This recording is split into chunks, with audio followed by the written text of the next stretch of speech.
High viewers, இப்போ நம்ம பார்க்க போகிற ரெசிபி வந்து கோதுமை மாவையும் கடலை மாவையும் வச்சு செய்யக்கூடிய ஒரு சூப்பரான லட்டு. அதுக்கு வந்து நான் 1 கப் கோதுமை மாவு எடுத்திருக்கேன், 1/4 கப் வந்து கடலை மாவு எடுத்திருக்கேன், 3/4 கப் வந்து பொடி பண்ண சர்க்கரை எடுத்திருக்கேன், 1/2 கப் வந்து நெய். இந்த சர்க்கரையிலே 2 ஏலக்காய் போட்டு நான் சேர்த்து பொடி பண்ணி வச்சுருக்கேன். இதெல்லாம் தான் அதுக்கு தேவையான பொருட்கள். இந்த 4 பொருளை வச்சு நம்ம சூப்பரான லட்டு செய்ய போகிறோம். எப்படி செய்யலாங்கிறத பார்க்கலாம் வாங்க. இப்போ ஃபஸ்ட்டு பேன் வச்சுக்கோங்க. பேன் வந்து லைட்டாக சூடானதுக்கப்புறம் கீ ஆட் பண்ணிக்கலாம். கீ வந்து நல்லா மெல்ட் ஆகட்டும்.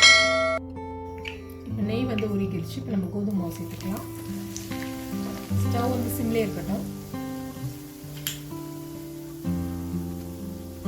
இப்போ நம்ம கடலை மாவு சேர்த்துக்கலாம்.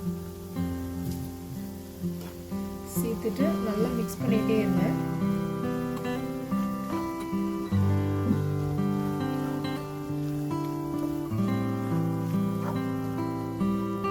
நல்லா அழுத்தி அழுத்தி வந்து மிக்ஸ் பண்ணிகிட்டே இருங்க.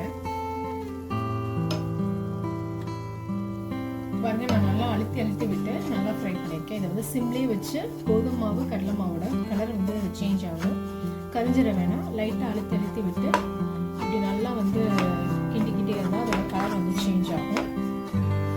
இது நல்லா வந்து ப்ரௌன் கலரில் ஆகணும். அது வரைக்கும் நம்ம வந்து மிக்ஸ் பண்ணிகிட்டே இருக்கலாம். கோதுமை நெய்யோட வறுப்பட்டு நல்லா வந்து கலர் மாறிடுச்சு. இந்த ஸ்டேஜில் வந்து நம்ம சர்க்கரை வந்து ஆட் பண்ணிக்கலாம். பவுட்ரு பண்ண சர்க்கரை ஆட் பண்ணிவிட்டு நல்லா மிக்ஸ் பண்ணி விட்டுருங்க.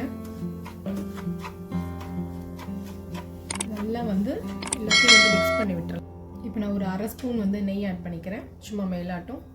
தேவைன்னா ஆட் பண்ணிக்கோங்க, இல்லை ஸ்கிப் பண்ணிக்கோங்க.